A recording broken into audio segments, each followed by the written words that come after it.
solid, real. I didn't realize how much I missed that. Stability. Weeks passed. We grew closer. It wasn't passionate like my relationship with Sophia. It was peaceful. And peace, I learned, is stronger than passion. But the past always finds a way back. One morning, as I was heading into a meeting, Leah rushed into my office. "Ryan, you need to see this." She handed me her tablet. A news headline flashed across the screen. Ex-CEO Daniel Reed arrested in corporate espionage case. Involves stolen Parker Systems data. I froze. Beneath the article was a photo. Daniel and Sophia. The caption read, "Sources confirm Reed's ex-partner, Sophia Miller, may face questioning in connection with the data leak." My chest tightened. I sat down slowly. "Do you think she really did it?" Leah asked quietly. I sighed. "I don't know. And honestly, I don't care anymore." But that wasn't true. Deep down, I did care. Not because I still loved her, but because I wanted to understand how someone could fall that far. That night I got a call from an unknown number. I answered out of instinct. "Ryan, it was Sophia." Her voice was weak, trembling. "They're saying I'm involved, but I didn't do it. I swear, Ryan, I didn't." I said nothing. Just listened to her cry. "Daniel framed me," she continued. "Please, I don't have anyone else to turn to." There it was again. That word, please, the same word that once broke me. But now it didn't hold power anymore. "I can't help you, Sophia," I said quietly. "You made your choices." She sobbed harder. "Ryan, they'll ruin me." "I warned you about him. You chose him over everything, over me, over your future. Now you're living in the world you created." There was silence. Then she whispered, "You really don't care anymore, do you?" I took a long breath. "I cared, Sophia, more than you'll ever know, but caring doesn't mean I'll save you again." I hung up. For a long time, I just sat there, staring at my reflection in the window. The man looking back wasn't the broken version of me anymore. He was calm, composed, whole. 2 weeks later, I was standing at a corporate gala with Emma. Cameras flashing, reporters talking, people congratulating me. Then I saw her, Sophia, standing in the crowd. She looked fragile, lost, almost invisible among the glittering crowd. When our eyes met, she froze. Then slowly, she smiled. A sad, hollow smile that said, "I know you're gone." Emma slid her hand into mine. "You okay?" I smiled at her. "Yeah, I am." As we walked away, Sophia's eyes followed us, and for the first time since the day she broke me, I didn't feel pain or anger, just closure. That night, I told Emma everything. The past, the betrayal, the pain. She listened quietly, then said something I'll never forget. "Maybe she was just a chapter, Ryan, but you were always meant to write a whole book." And in that moment, I realized some endings aren't tragedies. They're transitions. Peace is a fragile thing. You can build it for months, years even, and all it takes is one moment, one phone call, to shatter it. It had been almost 6 months since that night at the gala. Emma and I had grown closer than I thought possible. She wasn't just my partner in business, she had become my peace. We moved into a quiet house overlooking the ocean in Malibu, the kind of place where you wake up to the sound of waves instead of arguments. For the first time in years, I could breathe again. My mornings started with coffee on the balcony and Emma reading the paper beside me. My nights ended with laughter and soft music instead of cold silence. I'd almost forgotten what pain felt like. Almost. Because pain, I've learned, never really leaves.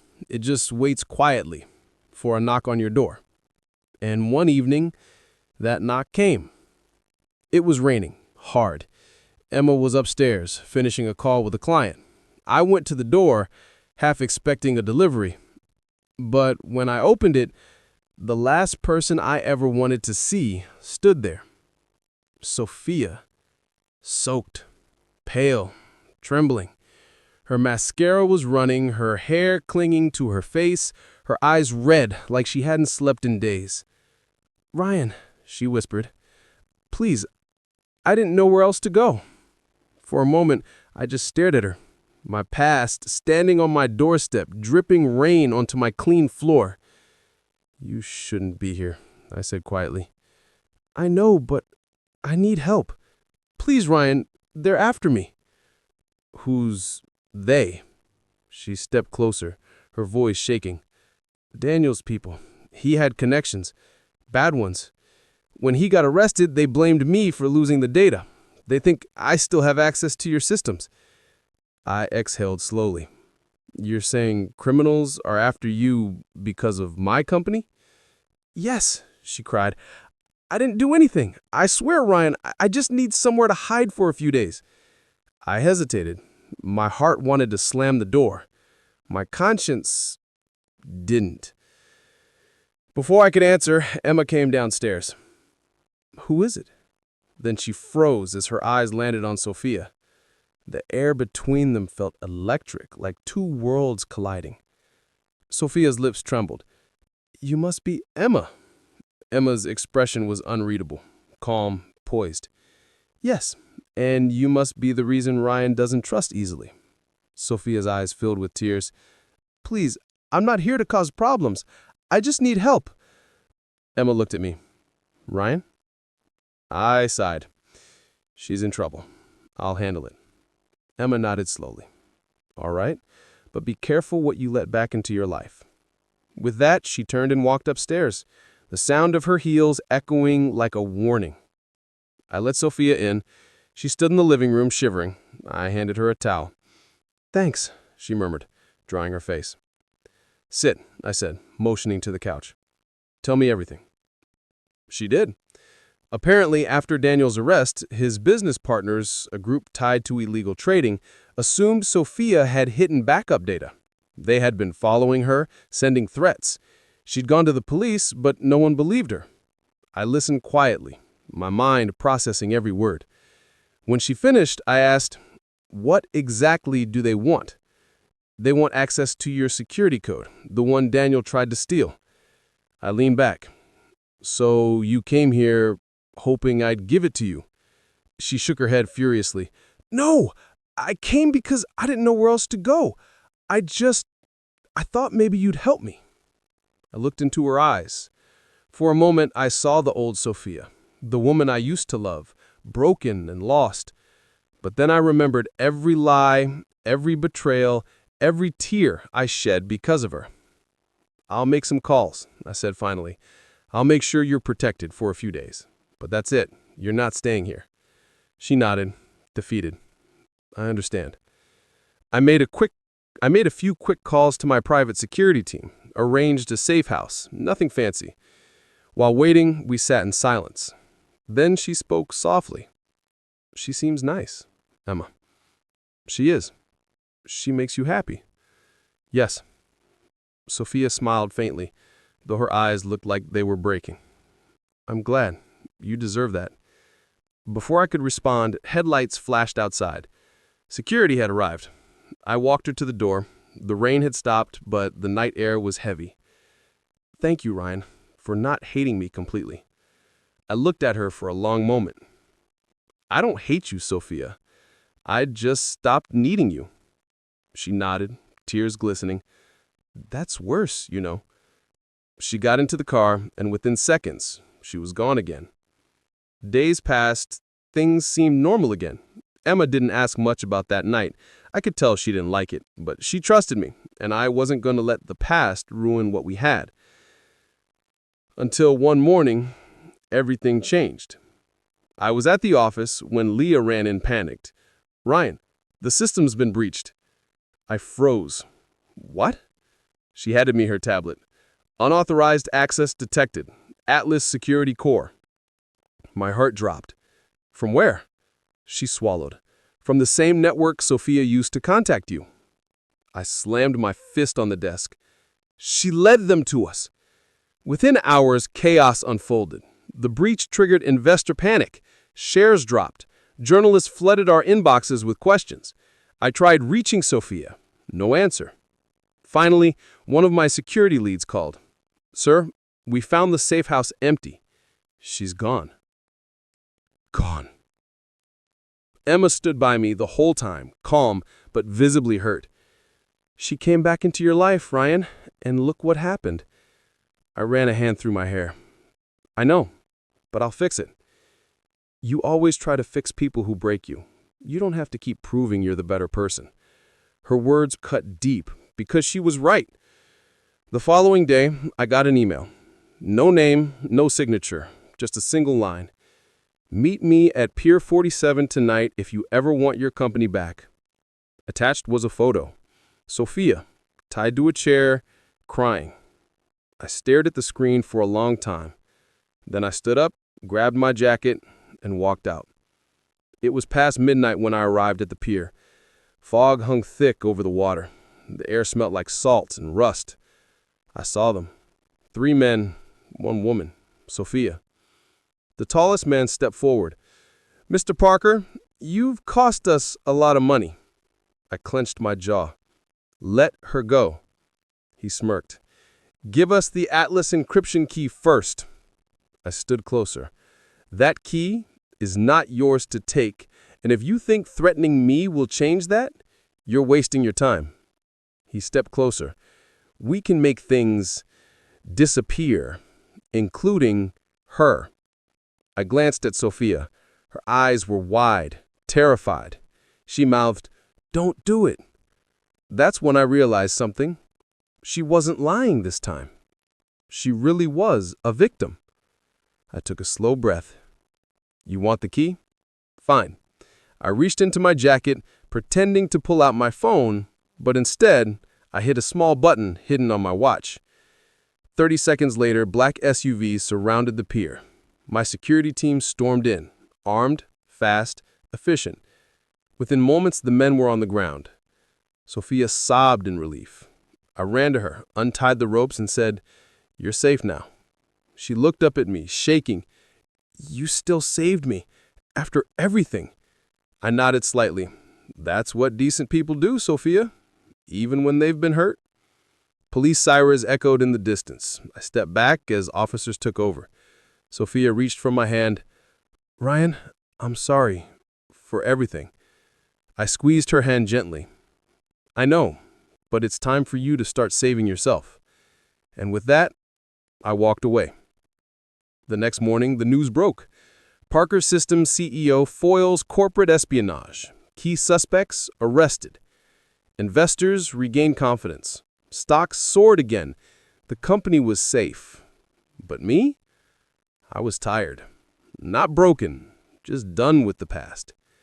That night, I sat on the balcony with Emma. The ocean waves crashed softly below.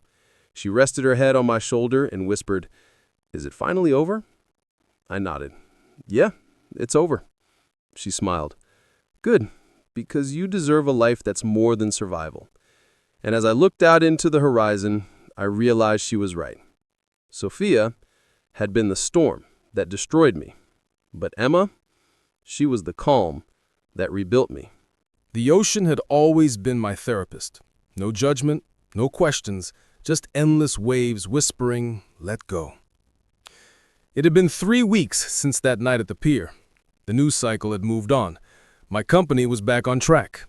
Sophia's name was buried under 100 other headlines about greed and betrayal. But I couldn't forget the look in her eyes when the police took her away. Not guilt, not anger, just peace. Like she finally accepted the punishment she'd been running from for years. She didn't call me again after that, and I didn't try to reach out. Some stories don't need sequels. It was Sunday morning. The Malibu sun was gentle, the sky a watercolor of gold and blue. Emma was in the kitchen making coffee, humming softly to herself. I watched her from the balcony, hair in a messy bun, oversized shirt hanging loose, smiling at nothing in particular. That was peace. Not the kind you earn through success or revenge, but the kind that finds you after pain. "Coffee?" she asked, holding out a mug. "Yeah," I said, taking it. She leaned against the railing beside me. "You've been quiet lately." "I've been thinking," I said, "about everything." She smiled faintly. "Thinking isn't always bad." "No," I said softly, "but sometimes it drags you back to places you've already escaped." Emma nodded slowly. "You're still thinking about her?" I didn't deny it. "Yeah," I said. "Not because I miss her. I just don't know how someone can love you one day and destroy you the next." Emma took a sip of coffee, eyes on the horizon. "People love for different reasons. Some love because they need you. Others love because they see themselves in you. But only a few love you because they want your peace, not your chaos." I turned to her. "And which one are you?" She smiled, soft but sure. "I'm the one who won't leave when the world goes quiet." That line hit deeper than she knew. A few days later, I got a letter. Not an email, not a text, an actual handwritten letter. The envelope had no return address, but the handwriting was unmistakable. Sophia. I sat on my desk, the paper trembling in my hand as I unfolded it. "Ryan, by the time you read this, I'll be gone. Not dead, just somewhere new. Somewhere I can start again without being Sophia Miller, the wife who cheated. I wanted to say thank you. You didn't have to help me. You didn't have to save me, but you did. Because that's who you are. The man who saves people who break him. You once told me love isn't about grand gestures. It's about showing up when no one else will. I didn't understand it then, but now I do. I don't expect forgiveness. I just hope you find the kind of peace you tried to give me. Sophia." I folded the letter and sat in silence. There was no anger this time. No heartbreak. Just closure. I walked down to the beach, the letter in hand. The tide was low. The wind was soft. I crouched near the water and whispered, "Goodbye, Sophia." Then I let the letter go. The waves took it, slowly, gently, until it disappeared beneath the surface. That night, I cooked dinner for Emma. Candlelight, jazz, red wine. The simple kind of night that didn't need fancy words. She looked beautiful, effortless. Halfway through dinner, she said, "You seem lighter tonight." "I am," I said. "I finally buried my ghosts." She smiled. "And what did you learn from them?" I leaned back, thinking. That forgiveness isn't about the other person. It's about freeing yourself. She nodded. "Then you're finally free." We toasted to that, to new beginnings, to second chances, to love that doesn't demand perfection. Weeks turned into months. Life found rhythm again. Work, laughter, small trips, plans for the future. But one evening, as I scrolled through the news, I saw a name I hadn't expected to see again. Former socialite Sophia Miller opens community tech school for women in Seattle. A picture showed her smiling with a group of students. No makeup, no designer clothes, just a woman starting over. And for the first time in years, I smiled when I saw her name. Not with bitterness, but with quiet pride. People change. Sometimes not in time to save what they had, but enough to save themselves.